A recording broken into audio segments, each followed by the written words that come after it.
जापानमा काम गर्छु तर पैसा बच्दैन भन्ने कुरा आजभोलि हरेक स्टुडेन्ट होस् या वर्किङ गर्ने मान्छेहरूको एकमात्र कुरा हुन्छ, जापानमा सेभिङ हुँदैन भन्ने कुरा छ। म आज तपाईँहरूलाई 5वटा कुरा भन्छु है।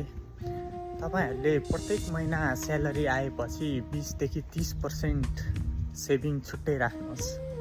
तपाईँहरूले काममा जाँदाखेरि नास्ताहरू बाहिर किन्नुभन्दा घरबाटै बनाएर लग्दा धेरै नै सस्तो पर्ने हुन्छ र तपाईँले बाहिरबाट सामान किन्नु र घरबाट बनाएर लग्नुमा धेरै नै फरक हुने भएकोले काममा जाँदा होस् या गएको जाँदा होस् घरबाटै नास्ता बनाएर लग्दा सस्तो पर्छ।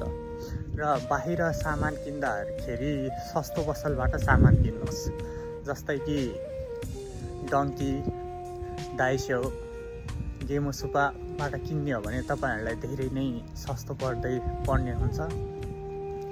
र अर्को कुरा, तपाईँले हरेक सानो सानो खर्चलाई नोट गर्नुभयो भने महिनाको अन्त्यमा थाहा हुन्छ कि कतिको खर्च भयो भन्ने कुरा। र तपाईँले अनावश्यक साना कुराहरूमा क्रेडिट कार्डको युज नगर्नुहोस्। त्यसले गर्दा महिनाको अन्तिमतिर तपाईँले साना कुरामा क्रेडिट कार्ड युज गरेको देखिँदाखेरि 1 देखि 2 मान जति खर्च भएको देखिन्छ।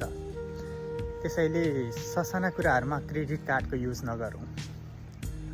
तपाईँहरूको महिनामा कतिको बचत हुन्छ त कमेन्टमा लेख्नुहोस् है त।